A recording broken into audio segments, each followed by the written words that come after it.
다 함께 묵도하심으로 새벽 예배를 시작하도록 하겠습니다. 하나님 아버지, 저희들이 일주일 동안 하나님께서 인도하여 주시고 지켜주시고 보살펴 주셔서 주님 앞에서 예배함으로 말씀과 기도로 저희들 나아감으로 하나님을 향한 찬양을 계속 이어나갈 수 있는 귀한 은혜의 삶을 허락하여 주심을 감사합니다. 우리들이 정말 먹지 않고는 자지 않고는 살 수 없던 것처럼 우리가 말씀을 떠나서는, 기도를 떠나서는, 하나님과 함께하는 삶을 떠나서는 살 수 없음을 고백합니다. 저희들의 삶을 새롭게 하시기 위해서 항상 인도하시는 하나님의 은혜의 역사에 저희들 감사할 수 있도록 인도하여 주셨고, 무엇보다도 예배로 교회로 나오는 길을 순탄하게 하여 주신 하나님의 은혜에 감사하는 삶을 살 수 있도록 인도하여 주시옵소서. 함께 하시를 믿사오며 예수님 이름으로 기도드리옵나이다. 아멘. 다 함께 찬송가 436장 나 이제 주님의 새 생명 얻은 몸 436장으로 함께 찬양드리도록 하겠습니다. 436장입니다. 나 이제 주님의 새 생명 얻은 몸 옛것은 지나고 새 사람이로다. 그 생명 내 맘에 강같이 흐르고 그 사랑 내게서 해같이 빛난다. 영생을 누리며 주 안에 살리라. 오늘도 내일도 주 함께 살리라. 주 안에 감추인 새 생명 얻으니 이전에 줬던 것 이제는 값없다. 하늘의 은혜와 평화를 맛보니 찬송과 기도로 주 함께 살리라.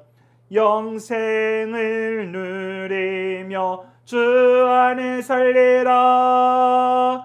오늘도 내일도 주 함께 살리라. 산천도 조목도 새 것이 되었고 죄인도 원수도 친구로 변한다. 새 생명 얻은 자 영생을 누리니 주님을 모신 맘 새 하늘이로다. 영생을 누리며 주 함께 살리라. 오늘도 내일도 주 함께 살리라. 주 따라 가는 길 험하고 멀어도 찬송을 부르며 뒤따라가리라. 나 주를 모시고 영원히 살리라. 날마다 섬기며 주 함께 살리라. 영생을 누리며 주 안에 살리라.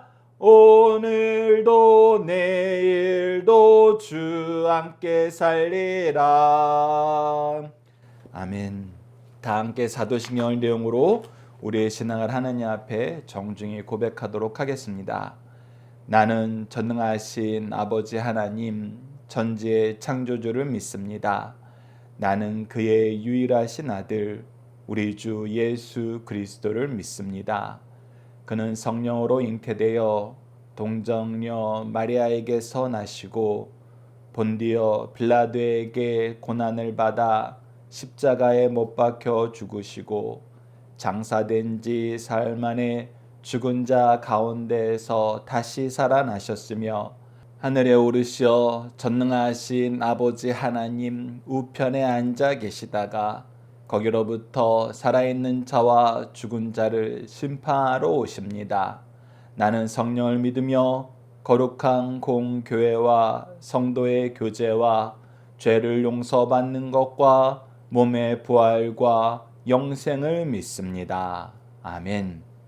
오늘 우리에게 주신 하나님의 말씀, 우리가 함께 나눌 말씀은 누가복음 5장 33절에서 39절 말씀입니다.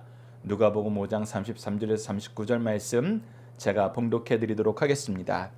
그들이 예수께 말하되 요한의 제자는 자주 금식하며 기도하고 바리새인들의 제자들도 또한 그리하되 당신의 제자들은 먹고 마시나이다. 예수께서 그들에게 이르시되 혼인집 손님들이 신랑과 함께 있을 때 너희가 그 손님으로 금식하게 할 수 있느냐? 그러나 그날이 이르러 그들이 신랑을 빼앗기리니 그 날에는 금식할 것이라. 또 비유하여 이르시되 새 옷에서 한 조각을 찢어 낡은 옷에 붙이는 자가 없나니 만일 그렇게 하면 새 옷을 찢을 뿐이요 또 새 옷에서 찢은 조각이 낡은 것에 어울리지 아니하리라. 새 포도주를 낡은 가죽 부대에 넣는 자가 없나니 만일 그렇게 하면 새 포도주가 부대를 터뜨려 포도주가 쏟아지고 부대도 못 쓰게 되리라. 새 포도주는 새 부대에 넣어야 할 것이니라. 묵은 포도주를 마시고 새 것을 원하는 자가 없나니 이는 묵은 것이 좋다 함이라. 아멘. 오늘 말씀을 새 포도주는 새 부대란 제목으로 우리 함께 말씀을 나누도록 하겠습니다. 오늘 말씀을 저희는 크게 두 단락으로 나눠서 보고자 합니다. 첫 번째는 33절에서 35절로 바리새인들은 지속적으로 예수님이 무엇을 못하고 있다고 비난하여, 키워드는 교육, 비난, 금식, 괴로움, 슬픔, 자랑, 기쁨, 잔치입니다. 자, 우선 바리새인들이 지속해서 예수님한테 시비를 겁니다. 그 시비가 무엇이냐면 예수님 당신은 훌륭한데 당신은 흠이 없어 보이는데 당신 제자들은 좀 덜 떨어진 것 같습니다. 이런 식이에요. 왜? 그들이 마땅히 해야 될 일들을 하지 못하고 있다는 거예요. 수준 미달이라는 거예요. 사실 우리가 누가복음 처음부터 봤지만 예수님께서 요한복음 안에서도 비난받는 것을 봤지만 나사렛에서 무슨 선한 것이 나겠느냐라고 얘기하면서 출신 지역이 비천한 것이 사실입니다. 그리고 예수님의 제자들이 조금 전에 우리가 함께 말씀 나눴던 것처럼 그 제자 중에 주축을 이루는 사람들은 어부였고 또 마태처럼 세리도 있었습니다. 우리가 그래서 지난 시간에 레위가 이 회개하고 하나님 나라의 잔치에 참여한 걸 기뻐하면서 이 죄인들과 함께 먹는 자리가 당연했다는 것을 우리가 확인할 수 있었습니다. 그런데 어쨌거나 세상적으로는 그들의 모습은 비난받아도 할 말이 없습니다. 모든 부분에서 훈련도 부족한 게 사실이에요. 그런데 왜 관리를 안 하냐는 겁니다. 왜 가르치지 않냐는 거예요. 그런데 그 가르치지 않는 거에 대한 내용이 무엇이냐면 금식입니다. 근데 사실 우리 예수님처럼 열심히 가르치시는 분이 없었죠. 하나님의 말씀을 전하시고 천국 복음을 선포하시고 하나님 말씀을 가르치시고 그리고 모든 연약한 것을 고치시는 것. 그래서 티칭, 프리칭, 힐링 이 부분에 대해서 예수님만큼 열심히 있는 분이 없었어요. 그런데 지금 무엇이 시비가 된 거예요? 하나님의 말씀 가르치지 않는 게 덜 됐다는 거 아니에요. 천국 복음을 선포하지 않아서 문제가 되는 거 아니에요. 연약한 사람을 돌보지 못해서 문제가 되는 게 아닙니다. 지금 뭐가 문제가 되냐면 금식에 대한 규례를 그들이 지키지 않는다는 거예요. 우리가 잠시 후에 말씀을 통해서 확인할 것이고 또 여러분들이 승리하는 삶 책을 보시면은 중심 사상 적어놓은 거 앞부분에 또 필요한 내용들은 조금씩 더 기입을 해놨습니다. 이들이 그 금식에 대해서 여러 가지 규례를 정했는데 지금은 어떤 규례를 정했느냐? 7일 동안에 이틀을 금식하는 규례를 정했습니다. 그래서 그 7일 안에 이틀을 금식하는 날 중에 하루인 걸로 많은 신학자들이 봐요. 그래서 많은 사람들은 오늘을 금식하는 날로 정해놨는데 왜 당신과 당신의 제자들은 잔치를 하고 있냐는 거예요. 왜 먹고 마시고 즐기냐는 거예요. 그 부분에 대해서 트집을 잡는 것입니다. 근데 그 부분에 대해서 예수님께서 말씀하십니다. 금식이라는 것은 때가 있다. 그래서 34절과 35절에 그 때에 대해서 얘기합니다. 예수께서 그들에게 이르시되 혼인집 손님들이 신랑과 함께 있을 때, 즉 신랑과 함께하는 잔치를 벌이고 있어요. 때로는 그 대상으로서 신부일 수 있어요. 그런데 그때 너희들이 금식하면서 애통하면서 슬피 지내라고 얘기할 수 있느냐? 혼인잔치에 와서 너희들이 금식하라고 얘기할 수 있느냐라고 얘기했을 때 그럴 수 없다는 거 모든 사람들이 인정하는 바라는 거예요. 근데 지금 현재 그들이 누리고 있는 것이 바로 이 혼인잔치와 같다는 거예요. 왜? 예수님이 그들에게 와서 천국 복음을 전하고 그들의 삶을 완전히 변화시켰거든요. 그들의 삶이 어떻게 변화됐습니까? 죄악의 노예에서 하나님의 자녀로 변화되었어요. 결혼하지 못하는 불임의 자녀에서 아이를 낳지 못하는 불임의 그런 관계를 가지고 있었는데 예수 그리스도의 신부가 되어서 이제 영혼들을 구원할 수 있는 새 생명을 낳을 수 있는 그런 기쁨의 자리로 바뀌었어요. 근데 이때 어찌 금식하라 그러냐는 거예요. 아브라함과 사라가 이삭을 낳았을 때 금식했습니까? 오히려 사람들을 초청해서 자기에게 기쁨을 주신 하나님에 대해서 선포하고 같이 즐거움을 맛봤어요. 그런데 너희들은 어찌 그것을 깨닫지 못하고 아무 때라도 금식하라 하냐는 거예요. 그러면서 35절을 말합니다. 그러나 그날에 이르러 그들이 신랑을 빼앗기리니 그날에는 금식하리라. 정말 애통해야 될 때가 왔을 때, 하나님께 의지하지 않고는 우리가 살 수 없을 때, 우리의 생명보다 더 귀한 걸 잃게 되었을 때, 그때는 우리가 목숨 걸고 하나님께 간구해야 된다는 거예요. 하나님을 의지하지 않으면 살 수 없다는 것을 우리가 선포할 때가 온다는 것입니다. 조금 전에 그래서 말씀드렸다시피 금식의 본래 의미는 무엇이냐면 내가 목숨 걸고 하나님께 간구합니다. 이 얘기는 동시에 무슨 의미냐면 하나님이 살려주지 않으면 전 살 수 없습니다를 고백하는 거예요. 사실 이게 무엇이랑 연결이 되냐면 회개랑 연결이 됩니다. 회개는 하나님, 제가 하나님의 은혜가 아니면 살 수 없어요. 저를 살려주세요. 제가 주님을 의지합니다. 주님만 바라봅니다. 이 의미가 있는 거거든요. 근데 지금은 그 회개의 기쁨을 맛볼 때예요. 그런데 우리 구원 되신 예수님께서 이제 돌아가세요. 십자가에 죽으세요. 그리고 성령을 보내주시기 전까지는 우리가 기도해야 돼요.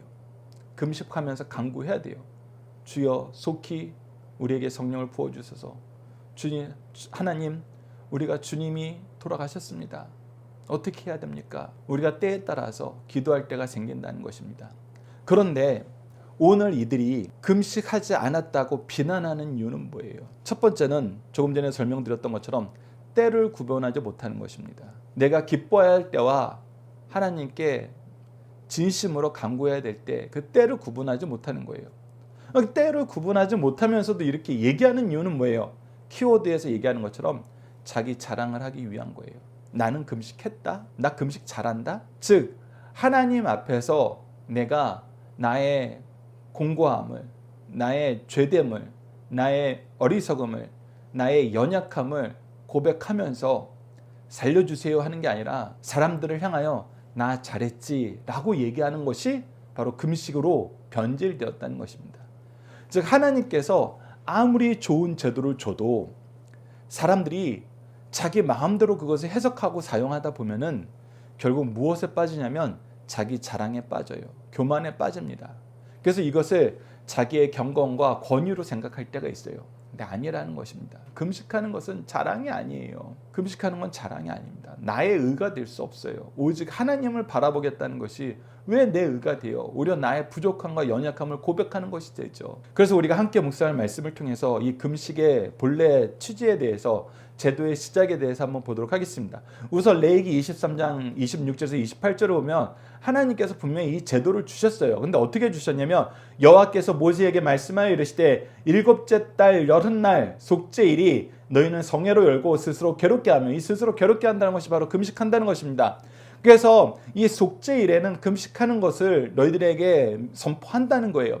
하나님께서 나를 살려주지 아니하시면 나는 죽을 수밖에 없습니다. 주님, 제가 목숨을 걸고 기도하오니 어차피 하나님이 살려주지 않으면 죽을 목숨이오니 주여 저의 기도를 들어주시옵소서, 우리의 죄를 사하여 주시옵소서 하면서 드렸던 것이 바로 속죄일의 금식 기도의 내용이라는 거예요. 이 날에는 어떤 일도 하지 말 것은 너희를 위하여 너희 하나님 여호와 앞에 속죄할 속죄일이 됨이니라. 그래서 속죄의 은총을 간구하는 것이 가장 중요하다는 거예요.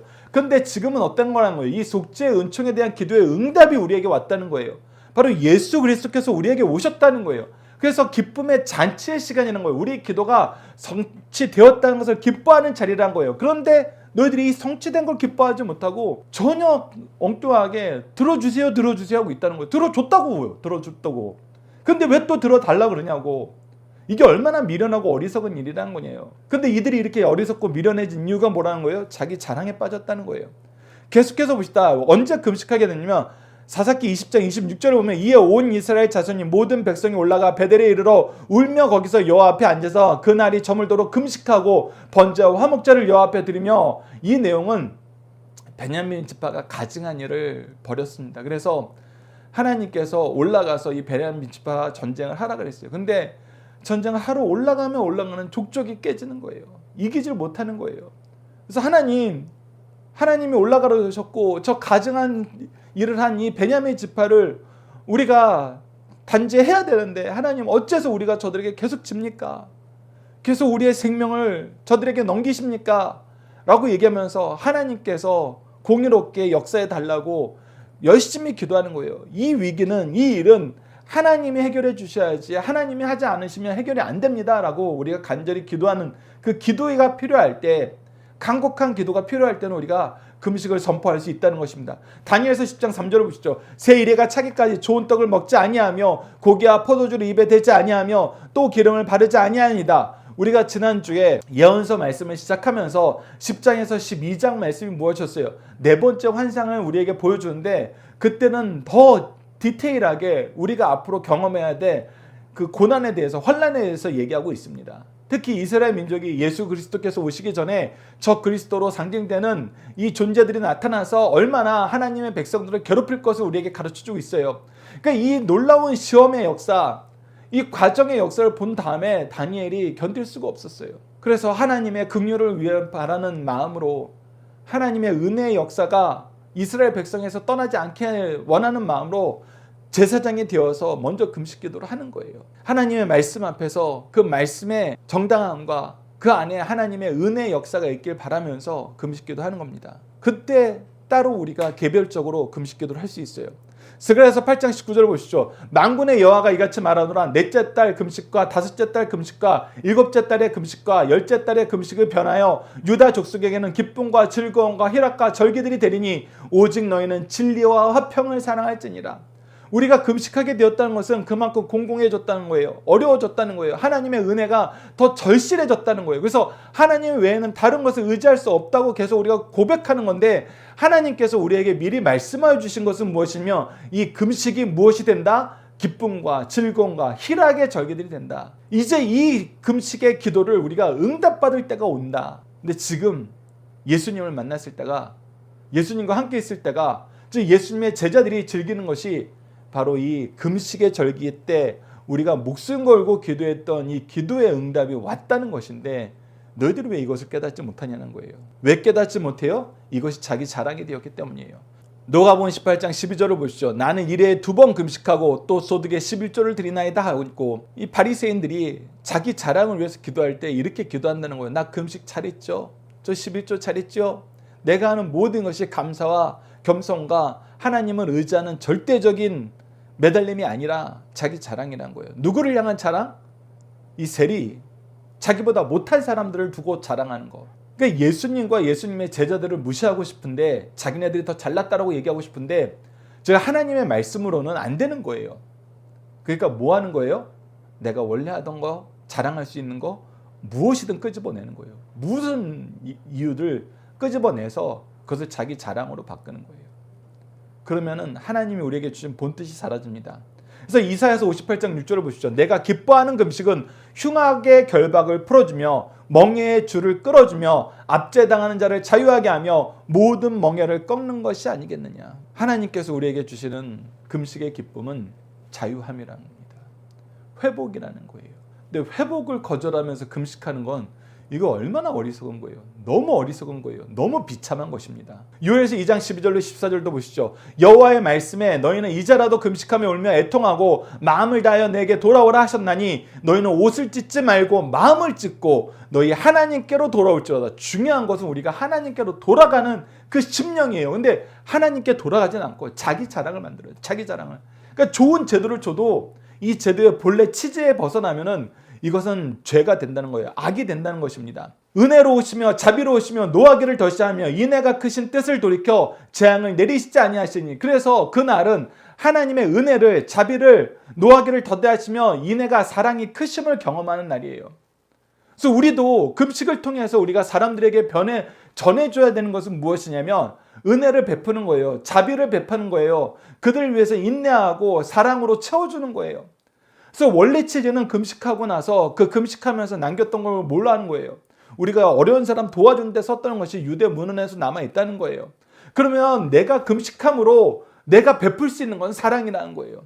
하나님의 자비하심을 내가 받은 자로서 자비를 베푸는 삶을 살아가는 거예요.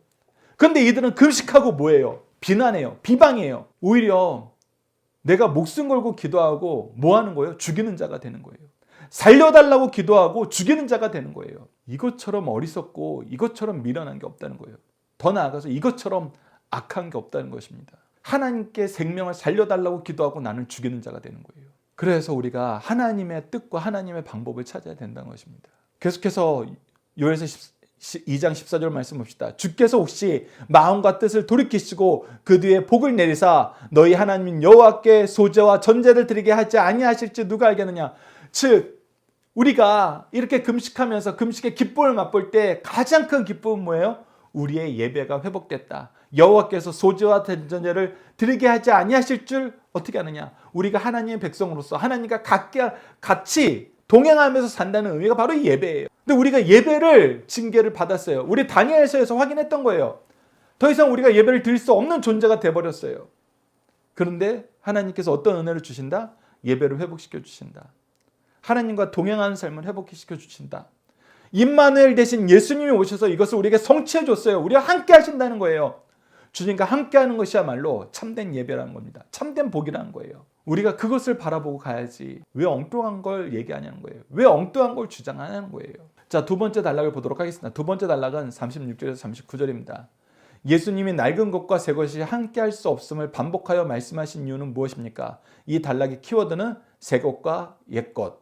이것이 혼합 불가라는 거고 새 생명이라는 거, 중생이라는 거, 개혁이라는 의미로 우리에게 가르쳐 줍니다. 바리새인들이 그리고 세례 요한의 제자들이 그렇게 고대하던 예수님이 왔어요. 세례 요한이 광야에서 선포하면서 그 길을 곧게 만든 이유가 바로 예수 그리스도를 소개해 주기 위한 거였어요. 그런데 바리새인들이 예수님을 거절한 거는 우리가 또 그러려니 하는데 세례 요한의 제자들이 꼭 여기에 동참을 해요. 아직 예수 그리스도를 모르는 거예요. 예수 그리스도를 통한 기쁨이 무엇인지 모르는 거예요. 그래서 반반인 거예요. 예수 그리스도께서 우리 선생님 세례 요한이 얘기했던 것처럼 보라 세상 죄를 지고 가는 하나님의 어린 양이로다 얘기하면서 우리의 죄의 문제를 해결하러 온 메시아이신 걸 알아요. 근데 예수님을 통한 기쁨을 누리기보다는 여전히 그들이 규례로 가지고 있고 절규로 가지고 있던, 그리고 그것이 자기 의를 잘하는 걸로 변질됐던 것도 깨닫지 못하고 계속 그것을 지키면서 오락가락하는 거예요. 오락가락하는 겁니다. 사실 이거는 신약의 교회에서도 자주 나타나는 거예요. 유대인들이 자기네들이 그동안 지켰던 합당한 규례들을 너희들 안 지키면 너희들은 하나님의 자녀 아니야. 예수님 믿어도 이 모든 것 너희들 다 지켜야 돼. 그 대표적인 것이 뭐였어요? 할례였어요. 그래서 할례에 대한 규례는 사도행전에서도 그러고 히브리서에서도 그러고 끊임없이 나오는 거예요. 이제 옛것은 지나갔다. 새 것이다. 너희들이 이제 새롭게 된 새로운 은혜의 역사를 맛보면서 살아야 된다. 계속 얘기하는 거예요. 하나님께서 너희들의 기도를 들어주셨다. 예수님이 오셨다. 예수님께서 우리들 대신하여 대속의 십자가를 지시고 부활하셔서 죄의 역사, 죄의 통치를 이겼다. 이제 하나님의 통치 안에서 우리는 승리와 영광을 맛보면서 교회의 기쁨을 온 세계 사람들에게 전해야 된다. 그런데 또 슬퍼하라는 거, 또 슬퍼하라는 거. 또 목숨 걸고 기도하라는 거예요. 아니 오셨다, 이루셨다 했는데 아니라는 거예요. 아니라는 거예요. 나는 아니라고 생각한다는 거예요. 그러니까 그 의미를 모르는 거예요. 자꾸 옛날 것에 익숙했던 것에 내가 자랑할 수 있었던 것에 내가 다르다는 것을 내 스스로 확인할 수 있는 것에 매몰된다는 거예요. 그래서 이 기쁨은 나누지 못하고 계속 정죄만 나눈다는 거예요. 생명은 나누지 못하고 계속 생명을 죽이는 일만 한다는 거예요. 근데 이것이 좋다는 거예요. 이것이 내가 지배자가 되는 거, 내가 더 뛰어나다고 당연하게 보여줄 수 있는 거, 그것이 더 좋다고 얘기하는 거예요. 이 부분에 대해서 제가 새벽 예배를 자주 예를 듭니다. 제가 이전에 사역하던 교회에서도 감사로 나아가자라고 얘기하는 것이 있었어요. 왜 그러냐면 저는 목회자 가문에서 태어나서 평생 부모님이 새벽 예배를 드리는 삶을 사셨어요. 그래서 저는 새벽 예배를 드리기 위해서는 무엇이 필요한지, 삶에 어떤 조율이 필요한지, 어떤 것이 우선순위가 되어야 되는지는 본능적으로 알아요. 너무 쉬워요. 그 삶을 깨닫고 그 삶을 어떻게 지켜나가고 그 삶이 얼마나 기쁜지는 저는 미리 다 알고 있었어요. 그래서 새벽 예배를 드리는 거는 저한테는 되게 쉬운 일이에요. 왜? 하나님이 목회자 가문에 태어나서 이것을 너무 쉽게 소화할 수 있도록 저를 가르치셨거든요. 저를 지도하셨거든요. 저 훈련받게 하셨거든요. 그리고 나서 제가 지금 또 목회자의 길을 걷고 있잖아요. 그러니까 예배가 중심이 되는 삶으로 내 삶이 전체가 조율되는 것은 너무나 쉬워요. 그런데 평신도 분들은 아니세요. 어려서부터 이 새벽 예배를 경험해보지 못하신 분들은 아니에요. 이것만큼 힘들고 어려운 게 없어요. 이것만큼 큰 결단을 하고 내 삶을 온전히 바꿔야 될 거 없어요. 그런데 내가 목회자가 되어서 어려서부터 이 새벽 예배를 익숙한 사람이 되어서 나는 이걸 너무나 쉽게 하고 있는데 제가 그렇게 얘기하는 거예요. 여러분들 왜 새벽 예배 안 드리세요? 아침에 기도하는 게 그렇게 힘들어요? 아니 첫 시간을 하나님과 함께 하지 않고 하루가 사라져요? 제가 이렇게 얘기하면은 여러분들 이거는 정말 못된 거예요. 정말 못된 거예요. 하나님은 저를 어려서부터 이것을 잘할 수 있도록 훈련시키셨고 목회자가 되어서 내 모든 삶의 스케줄을 이 예배 중심으로 재편할 수 있도록 이 시간을 주시고 이 직분을 주시고 이 직업을 주셨어요. 그런데 이게 안 되는 분들이 계세요. 이게 힘든 분들이 계세요. 그럼 우리는 은혜 받은 자로서 은혜를 나누기 위해서는 끊임없이 그들을 위해서 우리가 수고를 해야 돼요. 때로는 우리가 차량으로 봉사를 할 때가 있고 전화로 미리 깨워달라는 분들에게 전화하는 일을 해야 돼요. 우리는 평상시에 우리가 일어나는 것보다 더 먼저 일어나야 되고 평상시에 우리가 삶을 시작하는 것보다 더 열심히 수고해야 돼요. 그 수고를 하는 게 우리가 섬김으로 예배로 교회로 나오는 일을 평탄하게 한다는 거, 하는 의미라는 거 우리가 이사야서 40장 말씀과 시편 43편, 시편 128편을 통해서 이미 교육을 받았잖아요. 그래서 우리는 더 수고하는 거예요. 더 섬기는 거예요. 그것이 우리가 생명을 받은 자로서 기쁨을 누린 자로서 이 기쁨을 전하는 삶의 태도거든요. 그래서 우리는 돕는 자가 되는 겁니다. 헬퍼가 되는 거예요. 그런데 우리가 여전히 이것을 나의 자랑으로 삼고 싶으면은 뭐 하는 걸로 바꿔요? 이걸로 사람들을 정죄하는 걸로 바꿔요. 이걸로 나의 권위를 세우고 싶어 해요. 너무 안 되는 것입니다. 근데 이렇게 하나님이 나에게 주신 이것을 나의 권위를 세우는 것으로 여기고 그것을 사람들에게 강요할 때 그것이 바로 어떤 모습이다? 너희들이 옛 옷을, 헌 옷을 입은 모습이다. 너희들이 낡은 부대를 가지고 사는 삶의 모습이라는 거예요. 그래서 하나님의 은혜의 역사를 너희들이 개인의 권위와 권능으로 계속 포장하는 것이 너무나 익숙하다는 거예요. 근데 이것만큼 미련한 짓이 없다는 거예요. 왜? 그것을 우리의 삶 속에서 가르쳐 줍니다. 새 옷에서 한 조각을 찢어서 낡은 옷을 기워내면은 결국은 더 찢어진다는 거예요. 이 늘어나는 탄성이 다르고 이 천이 익숙해진 그 농도가 달라서 오히려 더 찢어진다는 거예요. 옷을 입고 다니다 보면은 이것이 더 많은 상처를 내는 것으로 바뀐다는 거예요. 새 옷을 줬으면 새 옷을 온전히 입으라는 거예요. 왜 일부만 떼어다가 헌 옷에다 놓고 싶어 하냐는 거예요. 왜? 이 옛옷이 내 자랑이거든요. 이 옛옷에는 내가 사람들보다 낫다는 증거를 얘기할 것이 많이 남아있거든요. 그래서 온전한 새 옷을 입기보다는 새 옷을 오려버리는 거예요. 새 옷을 오려서 내 낡은 옷에 덧대는 거예요. 그 덧대는 게 내 약점만 가리는 거예요. 내 약점을 가리는 데 쓰는 거예요. 내 찢어진 모습을 가리는 데 쓰는 거예요. 이거 어리석은 거라는 거예요. 오히려 더 큰 찢어짐, 더 큰 죄악만 생산하는 거예요. 새 포도주를 낡은 가죽 부대에 넣으면은 여러분 가죽 부대가 터져버립니다. 더 이상 늘어날 수 없어서 터져버려요. 가스가 차서 터져버려요. 그래서 새 포도주는 새 부대에 담아야 돼요. 그래야지 온전하게 이 새 포도주를 누릴 수 있어요. 그래서 우리가 예수 그리스도를 만나면 우리가 자기 자랑하던 거, 자기 의라고 주장하던 거 이거 우리가 다 걷어들여야 돼요. 이것을 자랑하는 삶을 사는 거 아니에요.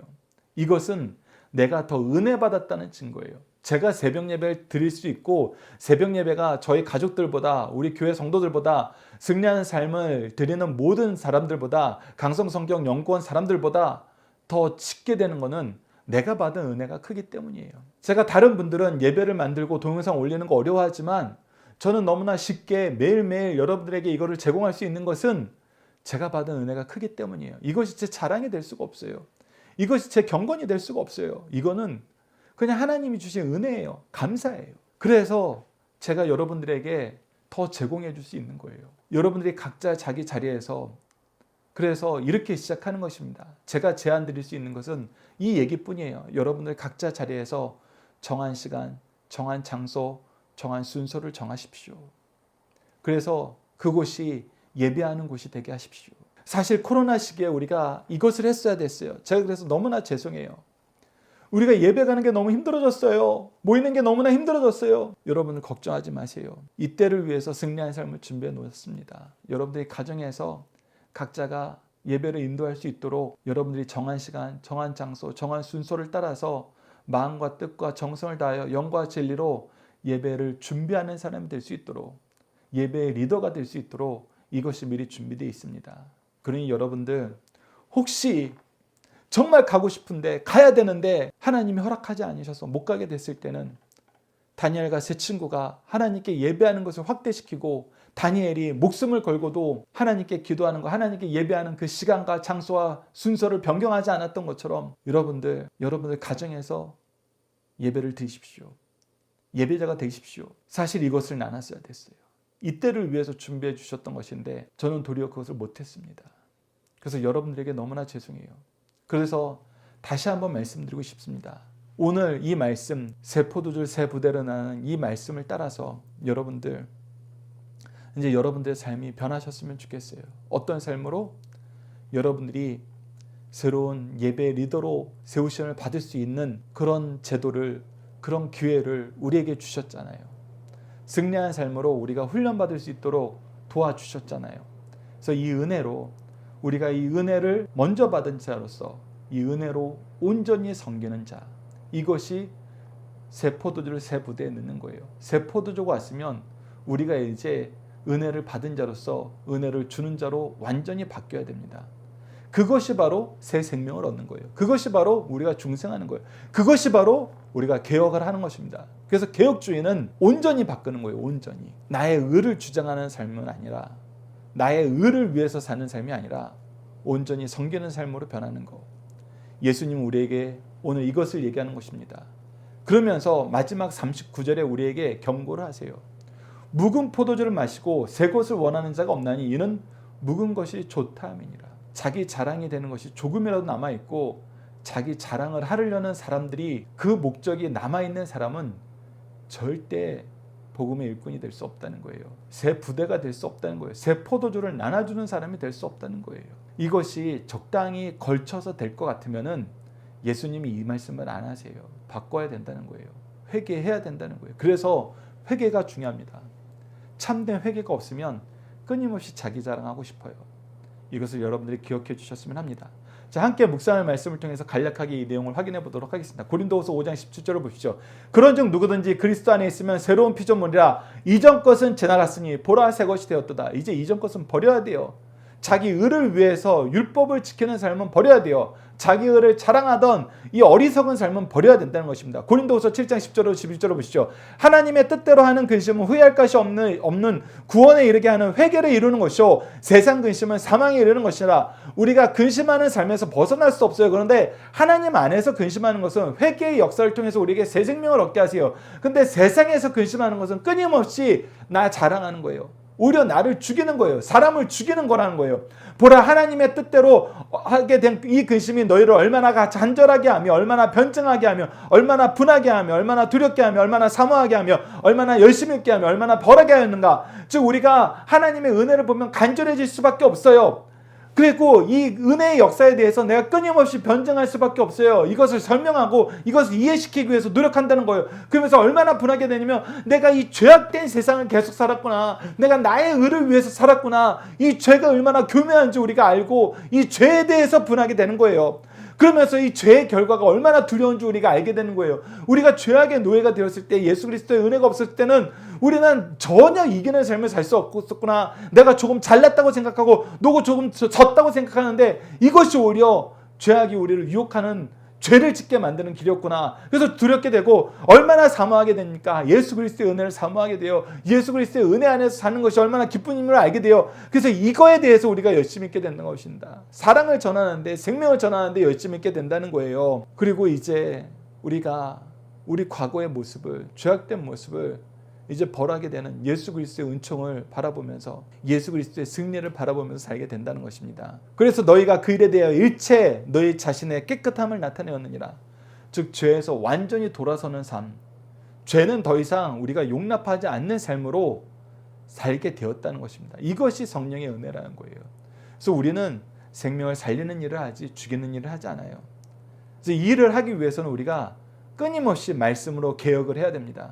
개혁주의 신앙은 끊임없이 말씀으로 돌아보는 거예요. 그래서 우리가 말씀으로 돌아보는 삶, 베레아 사람들에 대한 삶, 사도행전 17장 11절, 베레아에 있는 사람들은 데살로니가에 있는 사람들보다 더 너그러워서 간절한 마음으로 말씀을 받고 이것이 그러한가 하며 날마다 성경을 상고하는, 간절함과 그러한가 하여 점검하는 삶, 말씀으로 다시 한번 우리가 확인하는 삶, 이것이 너무나 중요하다는 거예요. 그리고 이 삶을 살게 하기 위해서는 우리가 어려서부터 자녀들이 이렇게 교육해야 되는데, 디모데후서 3장 16절 17절입니다. 모든 성경은 하나님의 감동으로 된 것으로 교훈과 책망과 바르게 함과 으로 교육하기에 유익하니, 즉 우리가 teaching, rebuking, correcting, training in righteousness, 계속해서 하나님의 말씀을 가르치고 이것이 기준이 되어서 우리의 삶을 점검하고, 점검해서 잘못된 것은 고치도록 우리가 지도하면서 이것이 계속 자리에 자리 잡도록 의로 훈련시키는 이 역사를 해야 되는 겁니다. 이것을 위해서는 우리가 온유함과 두려움으로 자녀들을 위해서 끊임없이 자비하심과 사랑으로 대해야 된다는 거, 인내함으로 대해야 된다는 걸 알아야 돼요. 그래서 우리는 결국 무엇을 봐야 돼요? 하나님의 사람으로 온전하게 하여 모든 선한 일을 행할 능력을 갖추게 되는 거. 여기 때까지, 이것이 이루어질 때까지 우리가 자녀를 가르쳐야 되고 자녀를 위해서 섬겨야 된다는 것입니다. 마태복음 6장 9절에서 10절을 보시죠. 그러므로 너희는 이렇게 기도하라. 하늘에 계신 우리 아버지의 이름을 거룩히 여김을 받으시오며 나라가 임하시오며 뜻이 하늘에서 같이 이루어질 것 같이 땅에서도 이루어지이다. 그래서 우리가 하나님의 일을 위해서 산다는 건 무엇이다? 하나님이 우리 아버지, 주권자, 우리의 생명의 수요자인 걸 알고 우리가 그의 이름을 거룩하게 하는 거, 그의 나라가 임하는 거, 그의 뜻이 이루어지는 거, 이것이 우리의 삶의 목표인지 봐야 된다는 거예요. 하나님이 아니라 내 이름이 들어가는 순간 우리는 새 포도주를 낡은 부대에 담아서 터뜨리는 삶을 산다는 거예요. 오히려 여전히 죄악된 삶을 산다는 것입니다. 우리가 중심사상 하나씩 확인하도록 하겠습니다. 첫 번째, 모든 신앙의 행위는 외식이 없어야 한다. 특히 금식이 그러하다는 겁니다. 예수님 당시나 오늘의 기독교인들에게 기도, 금식, 구제는 신앙의 중요한 행위 중에 하나입니다. 그중 기도는 하나님에 대한 행위요, 구제는 인간에 대한 행위요, 금식은 자신에 대한 행위입니다. 그런데 이 금식이 자기 신앙을 과시하는 외식이 되어버렸습니다. 금식이 사람들 앞에서 자기를 자랑하는 행위가 되어 금식하지 않는 사람들을 정죄하기에 이르렀습니다. 금식하지 않는 사람들을 정죄하기에 이르렀다는 것은 금식이 잘못된 행위는 아니지만 자기의 사상과 행위를 신앙의 표준으로 삼는 것이, 이것이 옳다라고 주장하는 것이 됐다는 거예요. 근데 이것은 옳지 않다는 것입니다. 자신이 기준이 되어 남의 신앙을 판단하지 말라는 것을 우리에게 가르쳐주고 있습니다. 두 번째, 내게 주신 은혜와 은사는 감사할 일이나 이 은혜와 은사가 남에게 없다고 타인을 비난하는 것은 잘못되는 거예요. 오히려 이 은혜를 나눠주는 사람, 이 은혜 받은 것을 감사하면서 은혜의 빚진 자로서 이 은혜를 나눠주는 사람이 되어야 된다는 거, 성경이 끊임없이 우리에게 가르쳐주는 것입니다. 예수님을 믿고 따르는 일은 영적인 의미에서 신랑과 함께 대축제를 참여하는 것과 같습니다. 이 이상의 기쁨과 감사가 넘치는 일이 없어요. 이때 금식하는 것은 도리어 기쁨에 참여하지 않는 것입니다. 기쁨을 거절하는 거예요. 그러나 바리새인들은 자신들이 금식할 때 예수님의 제자들이 금식하지 않는다고 비난 정자였어요. 각자의 형편에 따라 하나님의 뜻 안에서 때를 잘 분별하면서 주어진 사명을 잘 감당할 때, 기쁠 때 감사 찬양하고 어려울 때 기도하면서 승리하는 삶을 살아야 함을 가르쳐주고 있습니다. 마지막 세 번째입니다. 예수 믿고 중생 거듭난 자의 삶은 옛 생활을 고쳐나가는 것이 아니라 완전히 세상 생명으로 변화받는 것입니다. 예수 믿는 것은 단순하게 옛 사상과 삶을 유지하면서 예수의 사상을 적당히 섞어서 사는 것이 아닙니다. 옛 것은 완전히 벗어버리고 새 옷을 입는 것과 같습니다. 선한 일을 추구하는 것이 아니라 완전히 새 성품으로 변해야 된다는 것입니다. 그러므로 예수를 믿으면 옛 것은 완전히 죽고 새롭게 태어나야 됩니다. 거듭난 사람이란 옛 사람은 죽고 완전히 새롭게 태어나는 것을 의미해요. 옛 것과 새 것을 적당히 섞으면 모두 죽게 됩니다. 모두 죽게 돼요. 이제 우리가 예수를 믿는다면 과거의 죽은 전통이나 사상과 행동을 버리고 완전히 새롭게 출발할 것을 강력하게 가르쳐주고 있습니다. 자녀들과 함께하는 기도 훈련 내용을 통해서 기도하시도록 하겠습니다. 예수님을 통해 구원의 기쁨을 누리게 하시고 감사하는 삶으로 채워주신 하나님, 하나님의 은혜와 구속의 역사로 죄악 세상의 비난과 유혹을 이기게 하심을 감사합니다. 이 은혜와 구원의 사명이 우리의 삶의 기준이 되어야 하는데 끊임없는 유혹에 세상의 헛된 것이 우리의 삶의 기준이 되어 참된 기쁨과 감사를 잃어감을 용서해 주소서. 예수 그리스도를 통한 구원의 기쁨과 감사를 회복시켜 주시고 하나님의 이름과 하나님 나라와 하나님의 뜻을 위해 날마다 거듭난 삶, 개혁되는 삶을 살도록 도와주소서.